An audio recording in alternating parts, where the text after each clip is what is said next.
And opportunities are a fantastic tool for us to use to really predict our business, to predict our income, to make sure that we are on track with our business and with our clients. And also, eventually it'll be how we make sure we get paid. So have either of you guys, have you created an opportunity yet?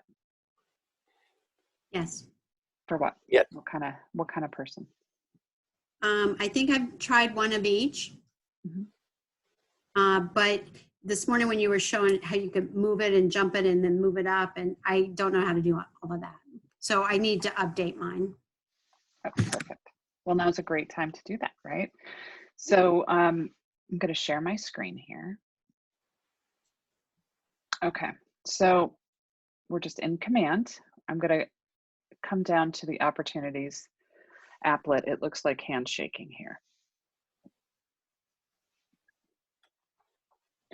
And this screen here, this is your dashboard for opportunities.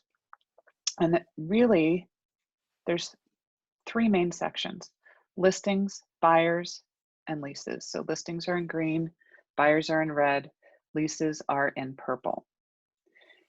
And they separate it out further later on, at least for the leases, whether you have a landlord or a tenant. So in each section on here, what's important to see is that you have five phases. So you have cultivate, appointment, active, under contract, and closed. And that's across the board, whether it's a seller, a buyer, or a lease. Do all of those categories make sense to you, or do you have any questions on what those phase names are? No. Okay. So what happens is when you have a transaction, you'll notice that right here, there's one that's closed, right? When you have an opportunity in here, you move it through all the different phases to get to a closed transaction. And you will then be able to see both your potential income and your probable income. And I'm going to talk about what the differences between those are. This is a nice little overview because it does split it apart between listings, buyers, and leases. The other thing to note is when you have a transaction close, it only stays here until the end of the month. And then it'll disappear off of this leaderboard. I'm going to show you where it goes. It doesn't really disappear from the system, just from that page.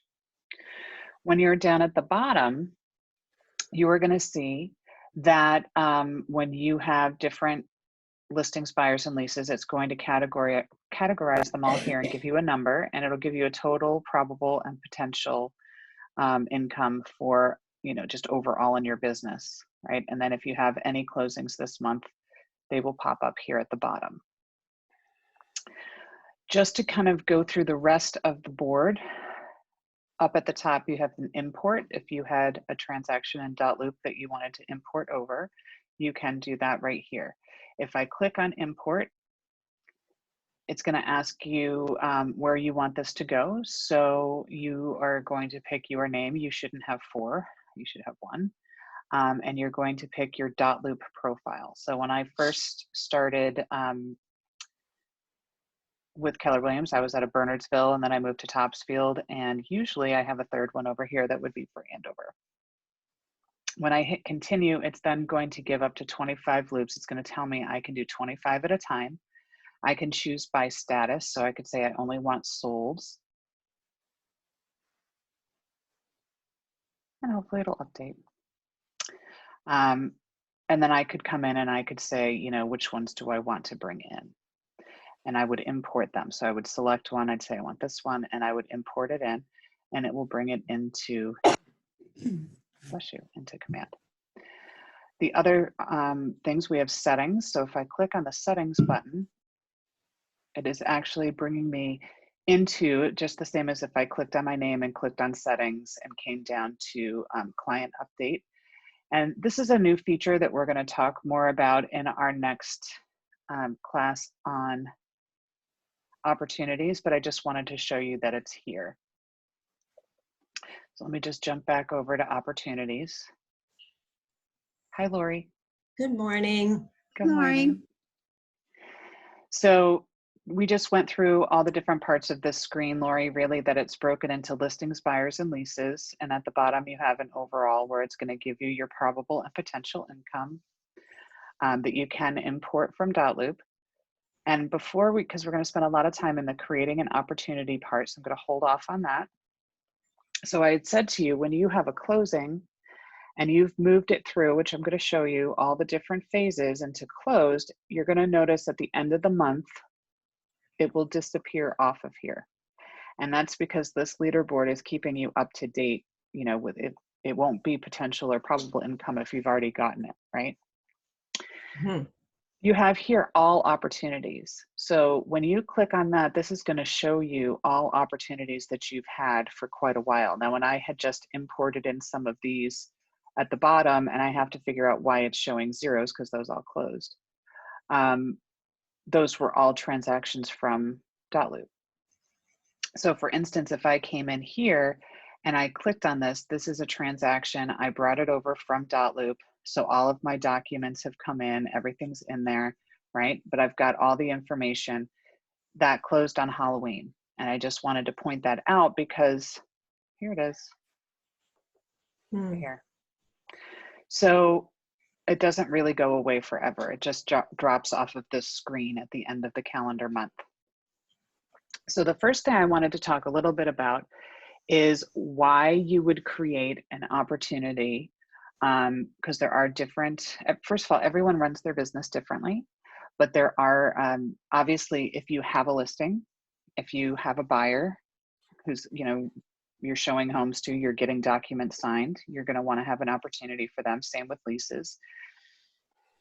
My recommendation would also be when you have a client who says to you, Lori, we need to buy a house. And you say, oh, tell me more about that. And they say, oh, you know, they go through their whole scenario and they say, yeah, you know, it's probably going to be about 3 months out. I would go ahead and create that opportunity right now. Mm-hmm. Even if they say 12 months out. If they say, you know, someday we want to move to Newburyport, that's not really an opportunity. That's kind of a wish, right? When you actually get the business or the idea that the business is happening, go ahead and create the opportunity. Even if you don't have anything signed, you don't have anything ready, I'm going to show you why. So when we come in here and we say, okay, I'm going to create an opportunity. So it's this big teal button on the right-hand side. And this window pops up. Now it's automatically going to put your market center. If you are on a team, you will have a team drop down.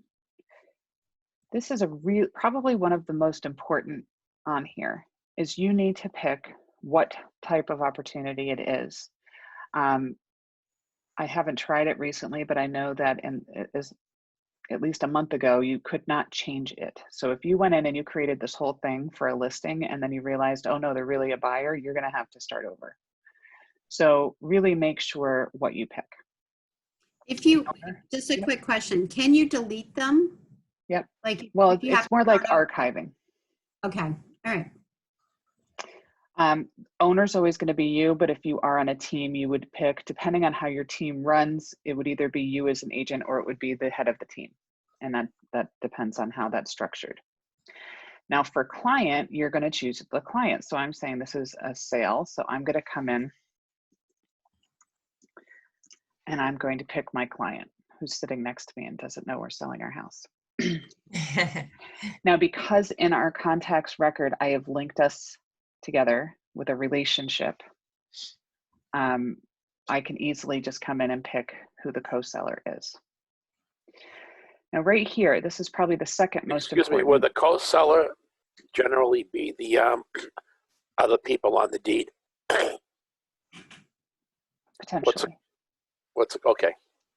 So the other thing to think about is if you had more than 2 people who are going to be co-sellers or co-buyers or whatever, however that works, we only have spaces right here to put 2. Once we get to the actual document, we can add more. And this is really just the opportunity. It's kind of like Dotloop, it's all internal. But when we get to the point that we are actually creating the documents, we'll be able to add more. So you want to make sure that you pick at least the two main people if there's more than two. Hi, Diane. Okay, so just to review, you're going to pick your market center. If you're on a team, you're going to pick the name of the team. Very, very important. You've got to pick the type, because if once you create it, you might not be able to change it. The owner, if you're on a team, might be the rainmaker, who's the owner of the opportunity.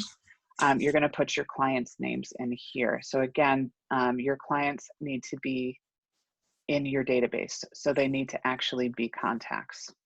You cannot create an opportunity with a lead. So make sure you uncheck that box in the contact record to make them a contact. Okay, the second most important section is right here. Opportunity name. And the reason why is I want you to picture Mindy and Jillian, who might be really stressed with a whole lot of work to do. They'd kill me if they knew I said that. But picture them, they don't know who this is. Well, they do, but we're going to pretend that they don't. If it's a listing, you need to put the address. Just like in dot-loop, when we were naming our loops, we need to put the actual address. If this was a buyer, I might not know the address, because we might be starting off and we might be just looking at properties, right? But I've already got them filling out paperwork. I want to make the opportunity. Maybe I don't even have them doing paperwork yet. What I'm going to do is once we are under contract on a property, I am going to put the name of the property in there. Again, so that when Mindy and Jillian are doing compliance, they don't have to hunt it down, right? If a check comes in for a deposit, they don't have to hunt it down. It's right there in the opportunity name. So when they go through their compliance checklist, they can just see it right there. Click, that's it. So that's very, very important. Now tags. So has everyone created a contact and created tags? Okay, so opportunity tags are different. I mean, they're the same, it's a label, but it's not going to come up with whatever your contact tags are. So some tags, I was writing down a list the other day that I thought would be good. You might work with investors.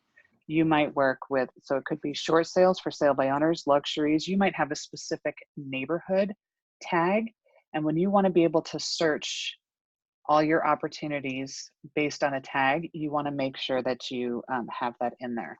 So this could be, maybe it's just a for sale by owner. Now I don't have that tag, which is why it's saying, do I want to create it? So sure, I might have a tag for the neighborhood, right? So I could come in and create tags that I could later sort by or search by, and that's all I have to do to create them.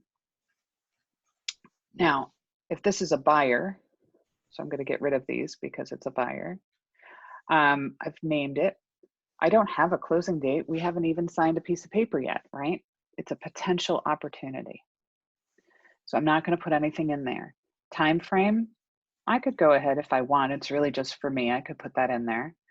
Budget, if they've said to me, oh, well, you know, we think we can spend 800,000. I'll just pick that because it's there. I don't have their pre-approval yet, but I'm going to keep it in there, right? And again, I don't know what my potential commission rate's going to be. I could type in, you know, whatever percentage I want.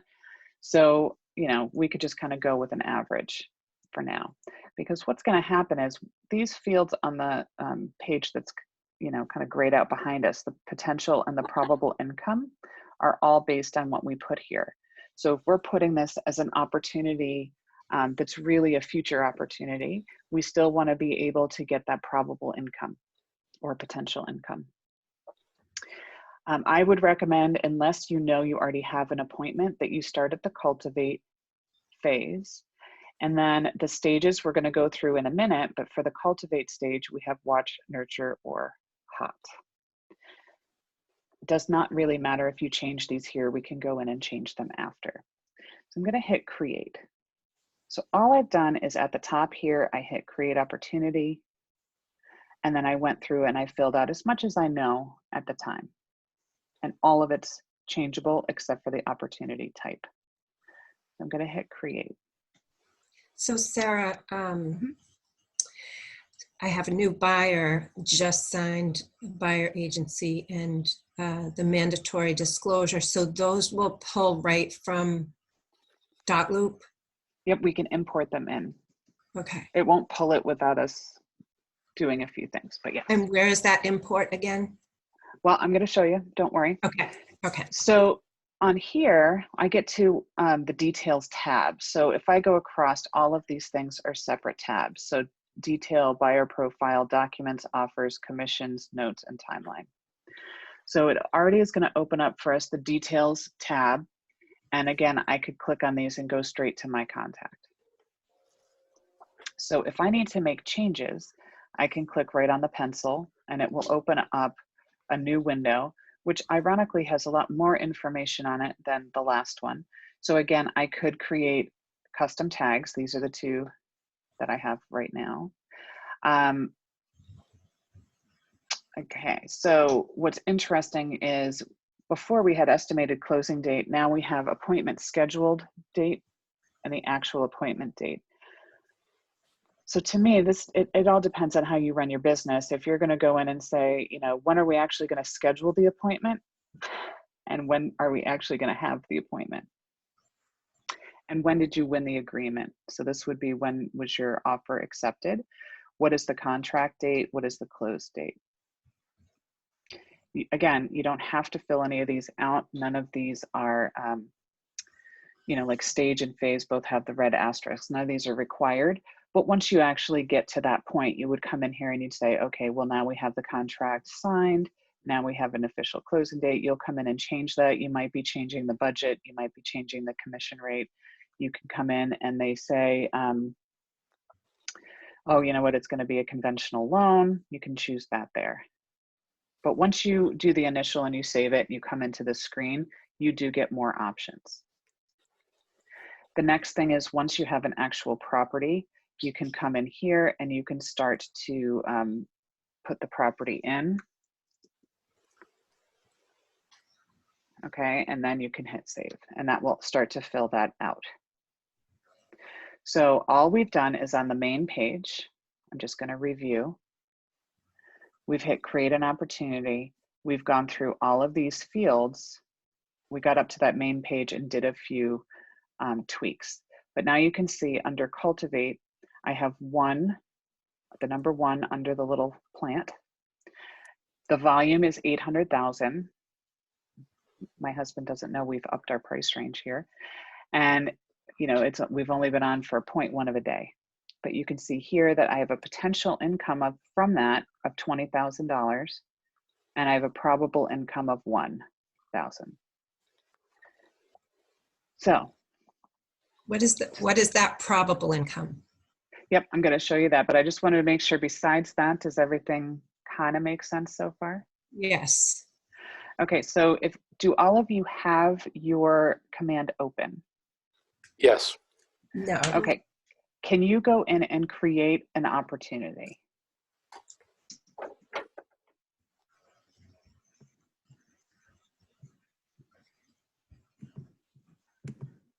Oh, It says I have one. maybe you've already created one. But that's okay, Yeah. we can get rid of them. I just want to make sure that you guys go through the process. I'll delete it. Oh, I want to archive it. There's no way to actually delete them yet.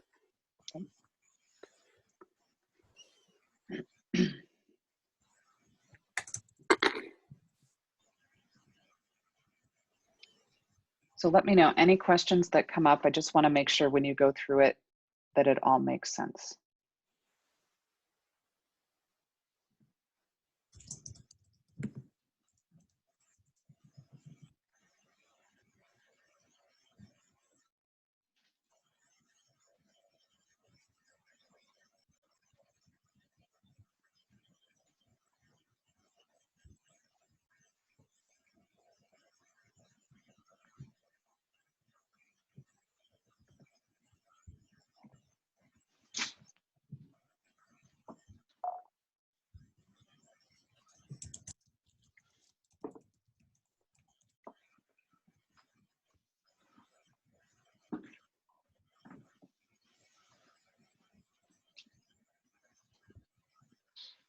You all look very, well, except for Frank. You guys all look very serious. Mhm. I'm looking very serious too. I just can't tell. You look very gray. I'm looking very serious and very unshaven and very unkempt. Mhm.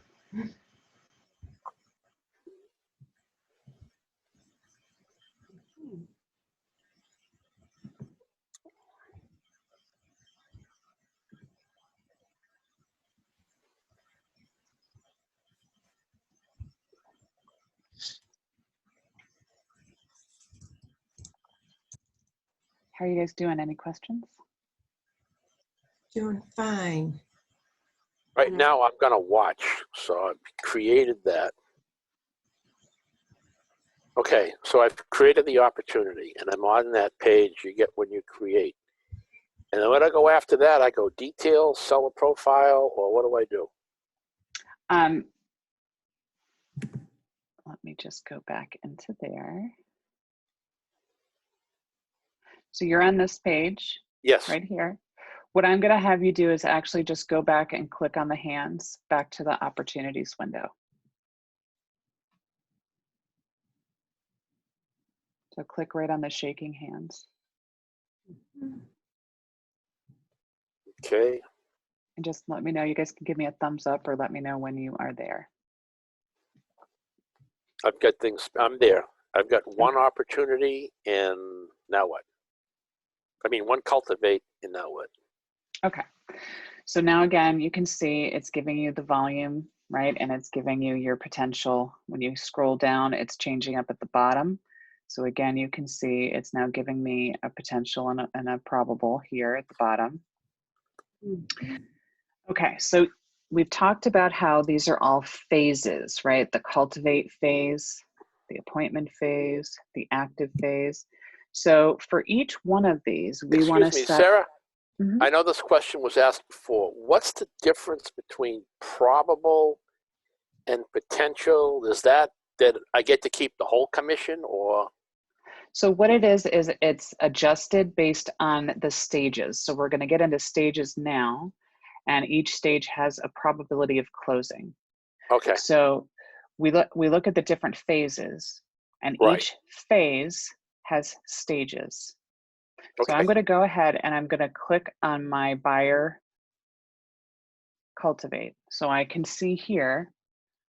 I should have did a buyer. Oh, it All doesn't right. matter. Either one is fine.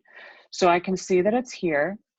And up at the top, once we're into the phases, I can see edit stages. Again, I could create another one. I could choose if I want a list view or a board view just by clicking on those two buttons on the right-hand side. I don't know, I kind of like the board view. The next thing to notice is in this phase, in cultivate, see we're in the cultivate phase, I have 3 stages that are pre-populated. Watch, which is at 5%, nurture, which is at 7%, and hot, which is at 10%. And the way that these work, these are straight from Keller Williams. I figured we shouldn't change these until we have enough data that we've tracked on our own business. This is a lot of tracking. When you have someone, you're not even nurturing them. You're not setting them up on a smart plan or calling them 4 times a year, or any of the things you're doing to nurture them. These are just people you're watching. You have a 5% chance of closing that. You have 5% chance of getting that potential income. Now, what I can see, Sarah and Michael Herda are in the watch phase. So I can see my probable is 1,000. My potential is 20,000. If I move them into the nurture phase, I've set them up on smart plans. I've got, all these different things going. Now my probable is 1,400. And when I've decided that they're hot, it goes up to 2,000, right? We're up to 10%. Mike thinks that's I funny, by see. the way. Now we're going to talk a little bit more about how that works as well. But let's say that watch, nurture, and hot don't make a lot of sense to you. They've created commands so that you can customize almost everything. You can't. Sarah, Yes. I'm sorry to interrupt, but I can see how my probable kept going up. It went up by a factor of 2, obviously from 10 to 5%. But the potential stays the same. Mhm. So what is potential income? So we put in that they have an $800,000 budget, and I'm assuming that it's going to be a 2.5% commission. Right, I filled that out on here. right. So the potential income is based off of that. So if I come back in, the $20,000, that would be $800,000 times 2.5%. That's the potential commission if I get this to close. So that's why that doesn't change. The probable is the probability of me getting anything, right, based on where they're at. So we can't change the phases. They stay the same. And if you think about it, it makes sense. We're cultivating them. We're nurturing the client. Then we get to the appointment phase. Then we get to, so if this is a buyer, the actively searching phase. So we're going to go through all of these, but we're going to start with cultivate. So Okay. Keller Williams has given us these 3 different stages for that: watch, nurture, and hot. If this makes sense to you, leave it. If these do not make sense to you, you can come up here to edit stages. And when you click that button in the top right, you'll see that you get these. Now, you can change the order by dragging them. You can come over and delete them with the trash can, or you could come into the pencil tool and you could change the name or change the percentage of the probability. I personally would leave the probability at this point until you have enough data to say, you know, you don't even have an appointment with these people yet. So do you really know what the probability is of them closing?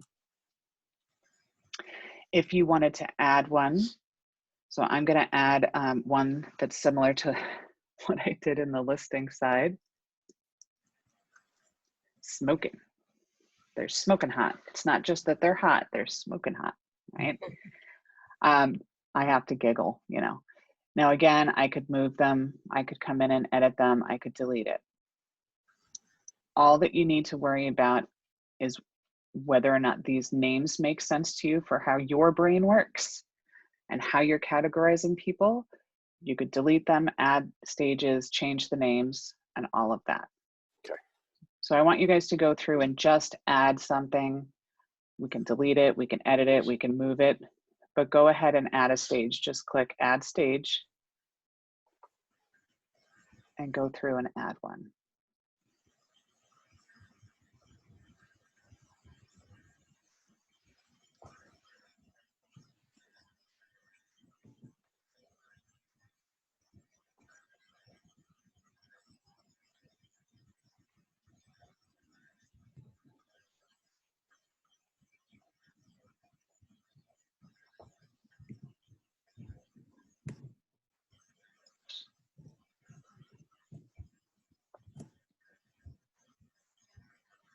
And just let me know when you've done that.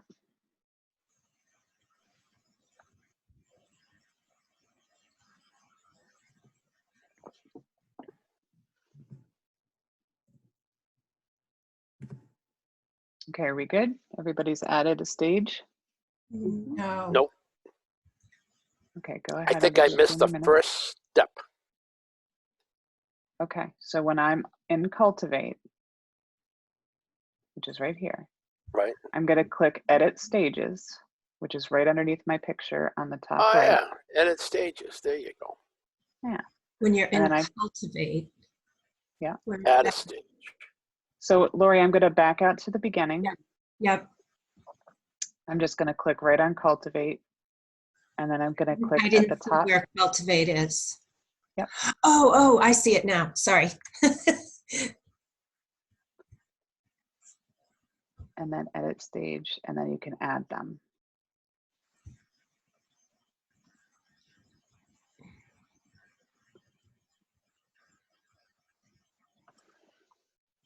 Okay, mine doesn't have cultivate.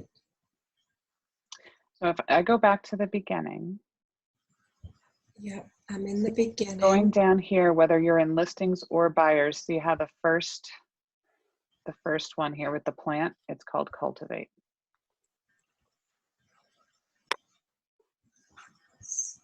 Can you see my screen? Let me go back to your screen.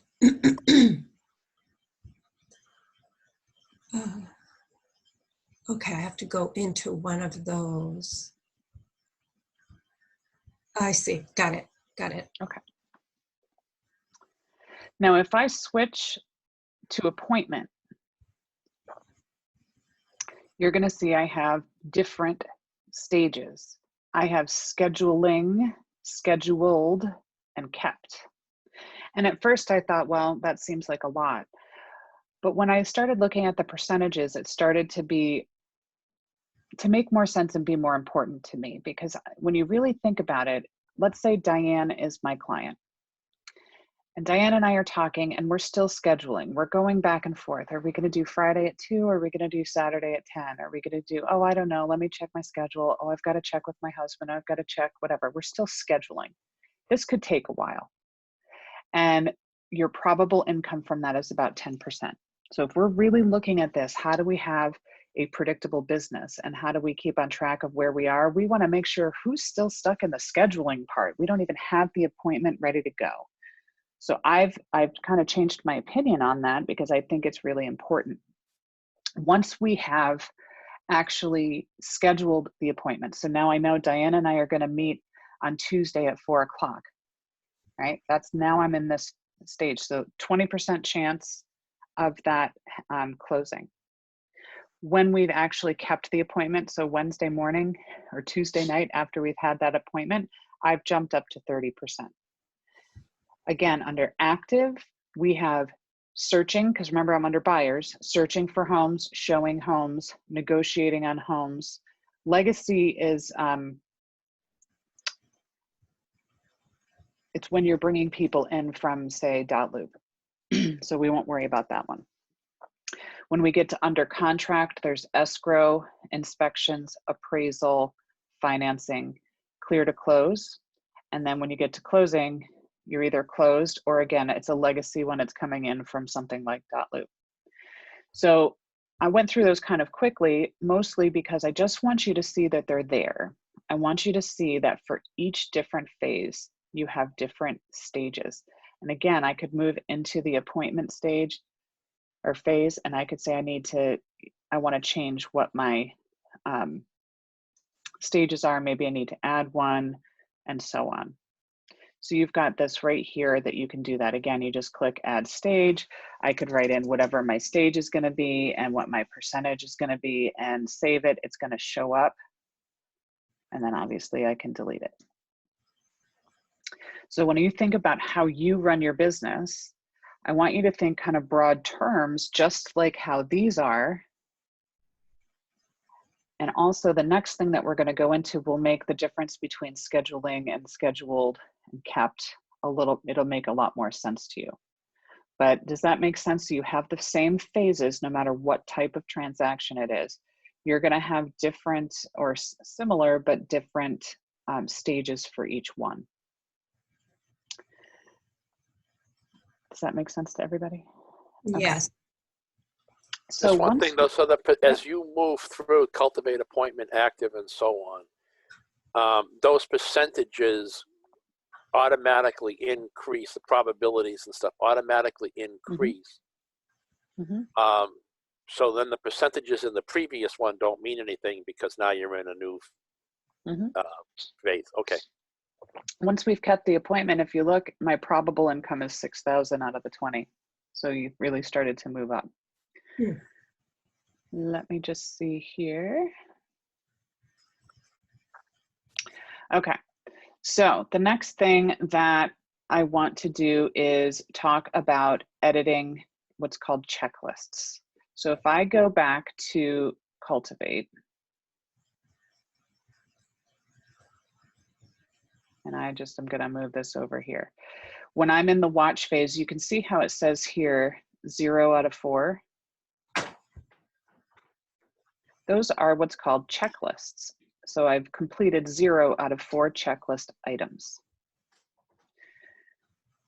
What this can be confusing to people, but what I want you to think about is what are all the things that you do at each different stage.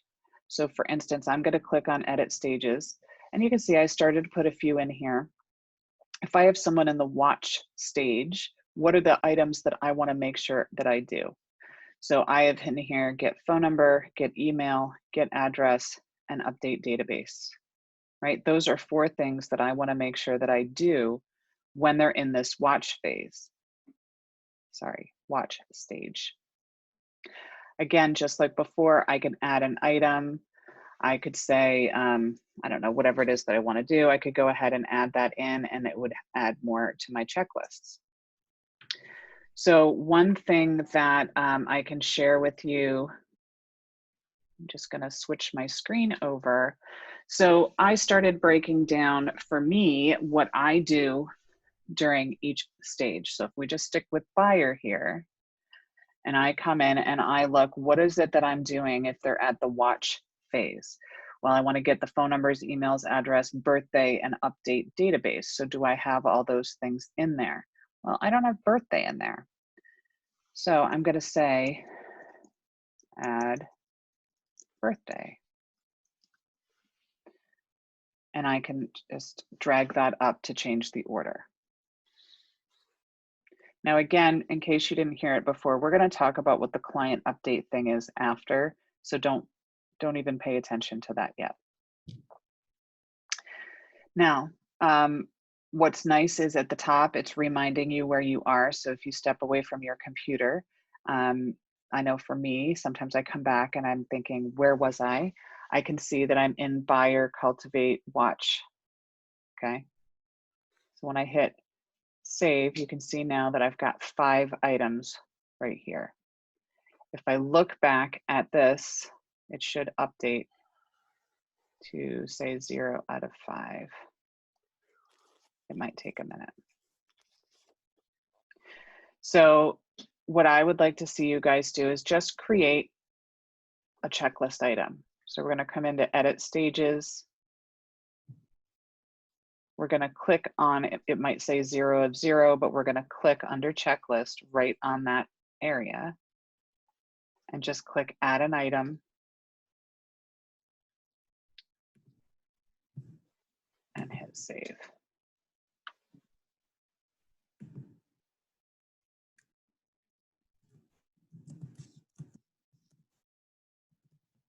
We're in appointments now, right? Well, I would start back at the beginning. I would start at watch because you've got to start, what are the things that you're going to do? What are the different checklist items that you want to have? So I edit You could stage. start wherever you want, but you're going to have watch, nurture, hot. And then if Okay. you move over to the appointments, you're going to have scheduling, scheduled, and kept. Okay, and I want to create. You're just going to click right here on Oh, add item. boom. Geez, that was complicated. Phone number, Yep. address. Susan? Quick question. When you edit these stages and you're in a particular client, it's going to edit the stages for all of the clients. Is that right? Yes. Okay. These are all global changes. Okay.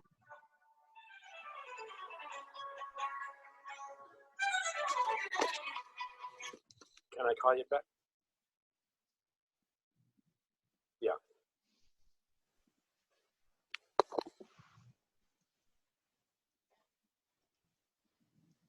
No, can I call you back?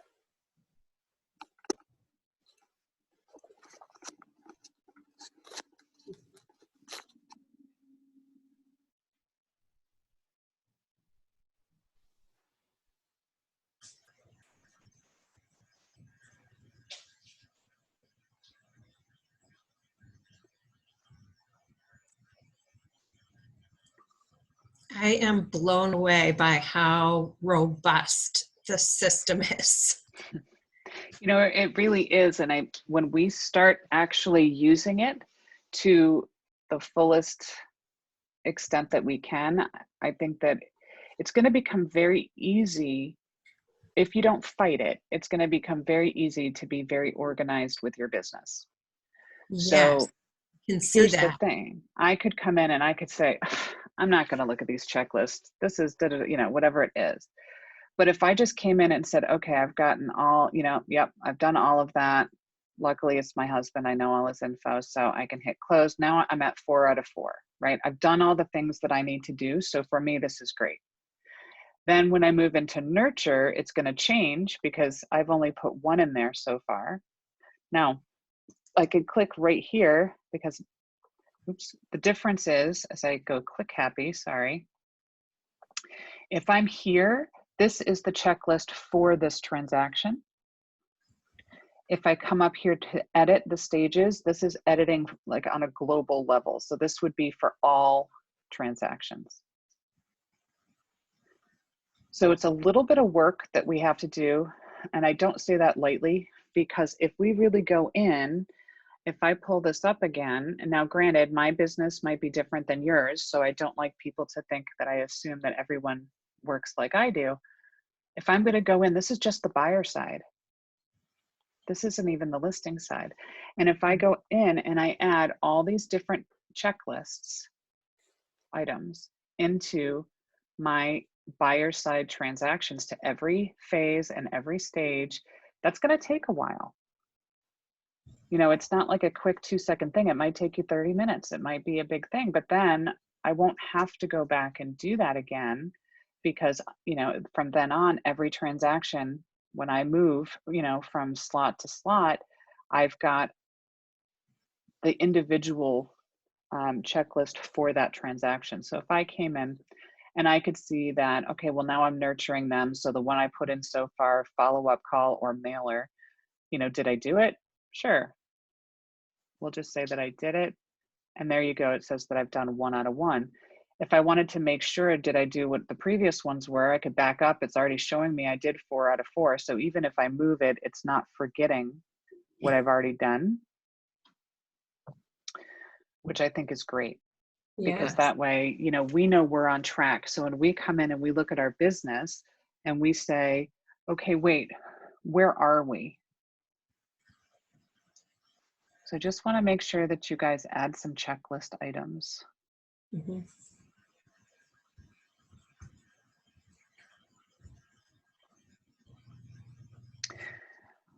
Does that make sense?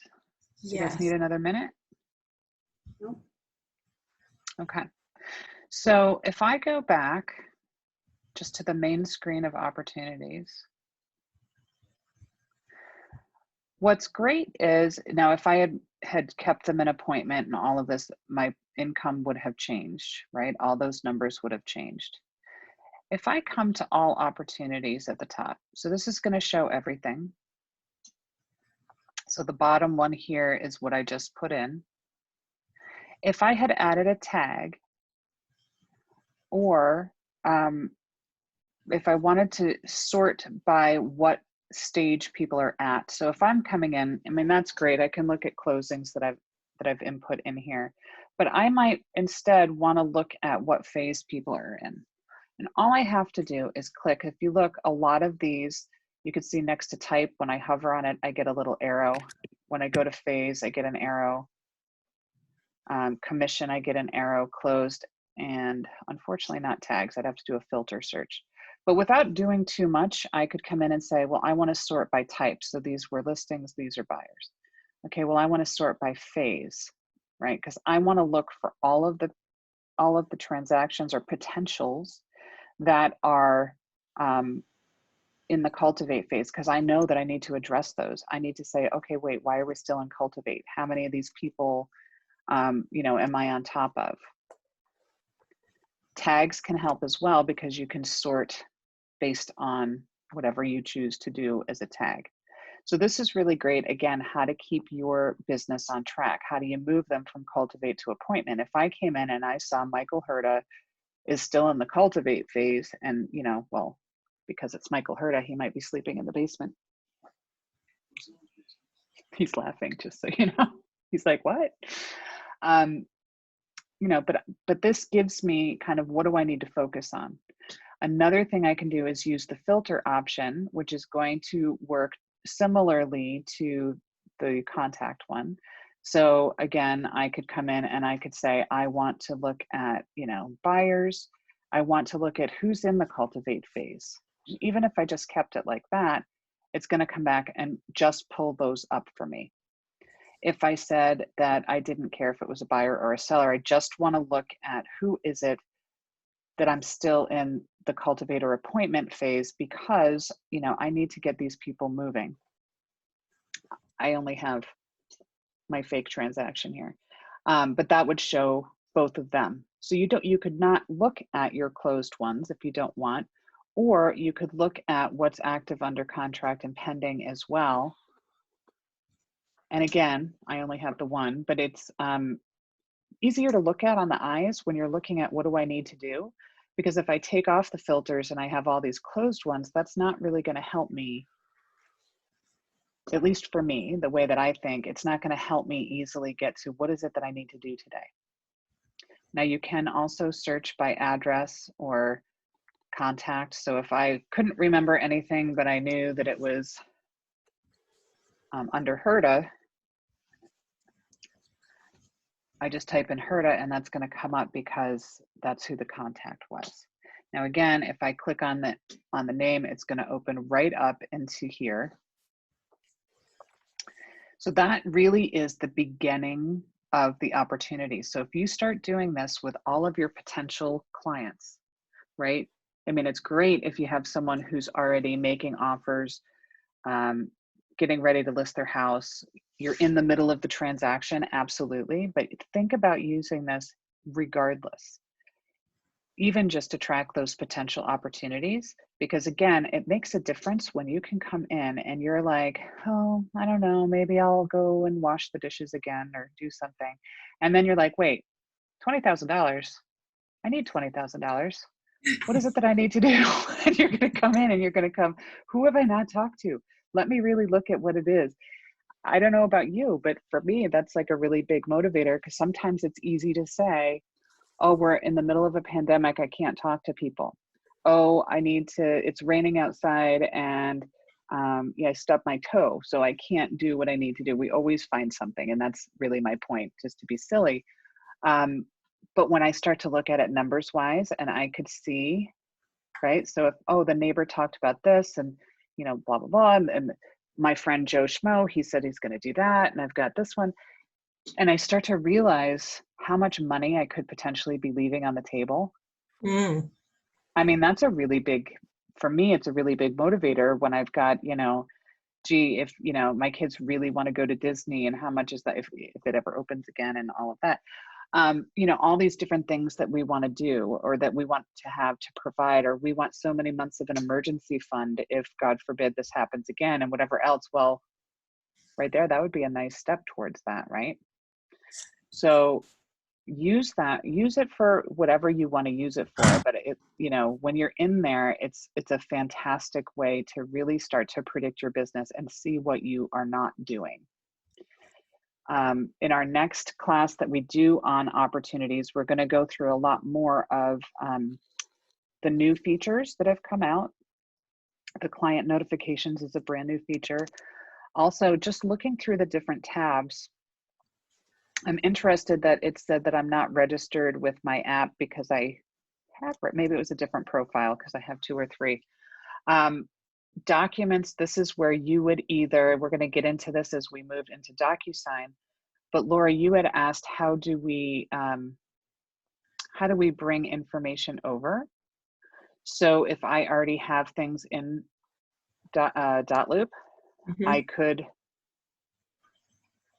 come on over. Somehow my Andover is not connected right now. So I'd have to figure that out, but I could come in and I could import in straight from here. Also, you can see what forms are required. You can start right into DocuSign right here. What's a great feature, and again, this is something we will review again, but this is how you get paid, by the way. So you need to have all your, instead of Dotloop, all of your documents are going to be in the Documents tab.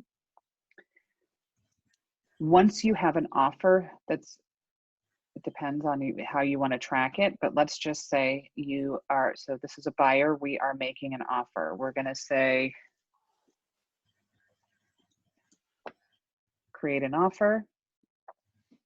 You know, what's the offer date? What's the closing date? What's the property address?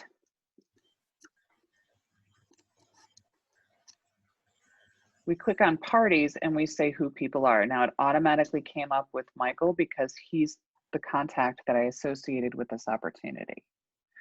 So if I was going to put the name of the seller, now if you look, the only things that are required are the names of the buyers and the seller. The rest of it is for your benefit. I like to put if the buyer is pre-approved or pre-qualified. My information is popped up here because I am the person who's doing this in my account in Command. So I would put the name of the buyer representative here. Now, again, it would help me to have all the information in here because then it's a place I don't have to go back. When I click on terms, this is where we put in all the financial information. Now, you'll notice I can't change the price. The way that they've done that, we have to think a little bit differently than how we fill out our contracts here in Massachusetts and New Hampshire. So we have the finance amount and we have the cash amount or the other, okay? So if we say that we are financing 700,000 and we are gonna put down 100,000 in cash. See how it's changed the sale price? Mm-hmm.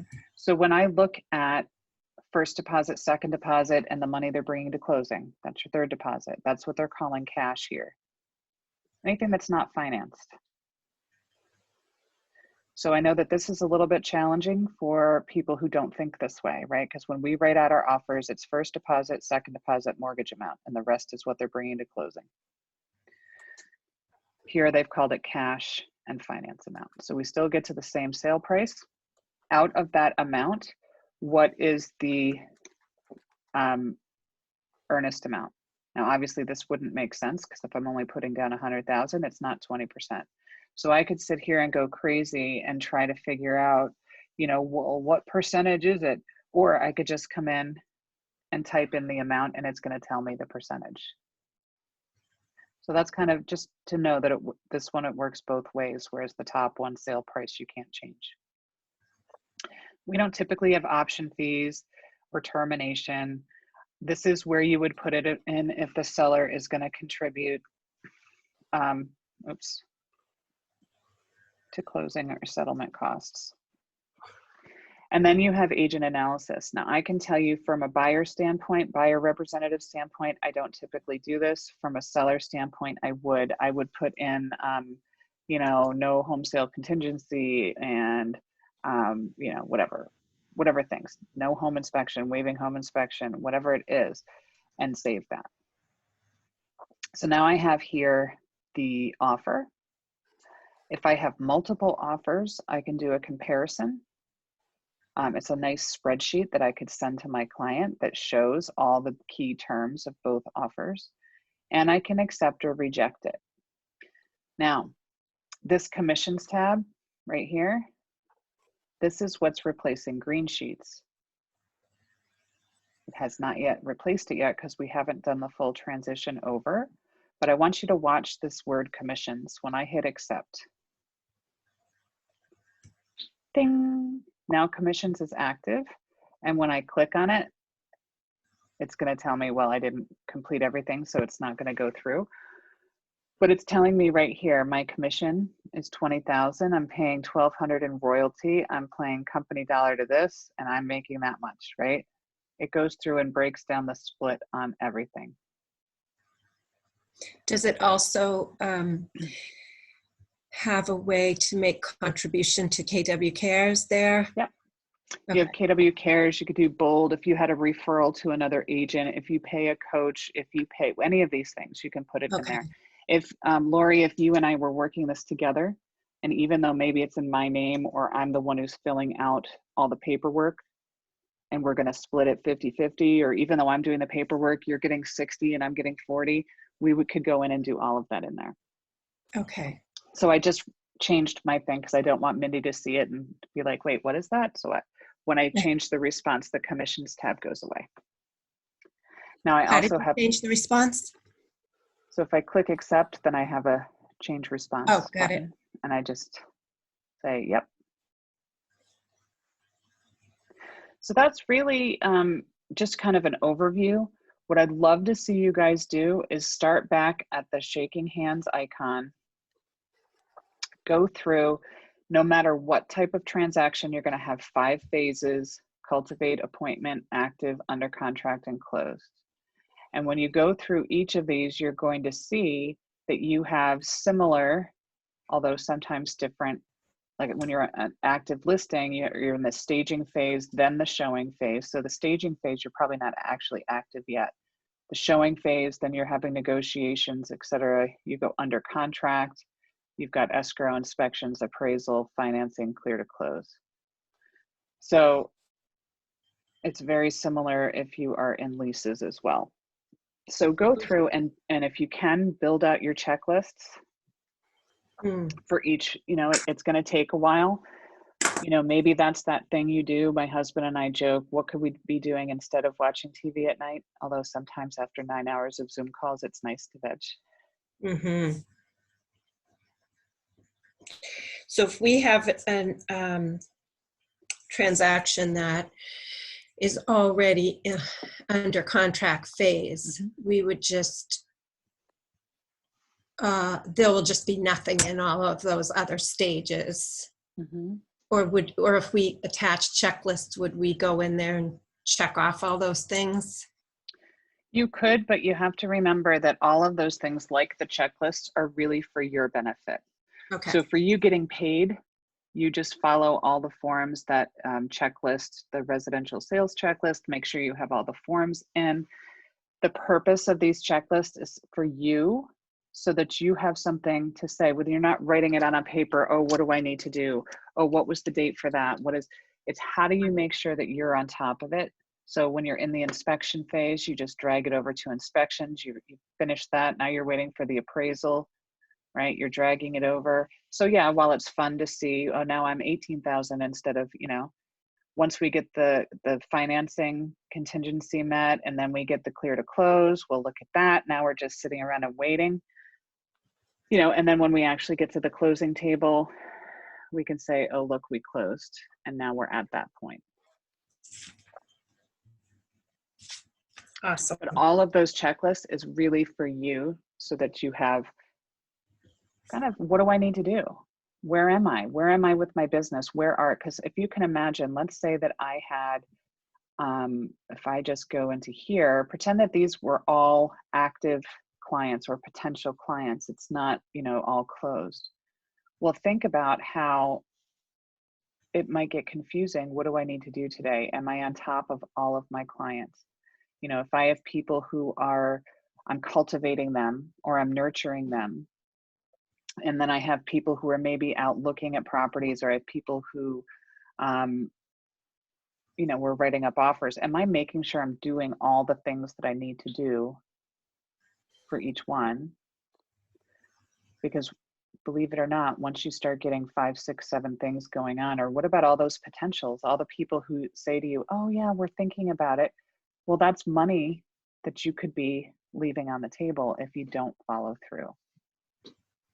Yes, this is huge for someone like me who has a fear of having more than 2 or 3 transactions going on at once. Yeah. Well, the great thing is it's kind of like having an assistant, but you're not paying for it. It's just your time. Once it's all set up. Yeah. And when you think about it, yeah, it'll be a little bit to set it up, and then you still might have to go in and tweak it, because you might say, you know what, that's not making as much sense to me as I wanted to. It's your system. You can modify it however you want. I love it. All right, well, that's it. Thank you. If you guys are interested, what do we have for the rest of the day? We have Art Durkin. 11:30 is something. There's a, That's our regional. Yep. yeah, which is already started. Do you know who's teaching that, or is What's that about? It's about Facebook ads, I think. It's Facebook ads. It's Fred Moore. He's out of Connecticut. Okay. Awesome. gonna- Thank you. I'm going Thank to you sign very off much. and go to that. Thank you, Sarah. Okay. See you later. See you.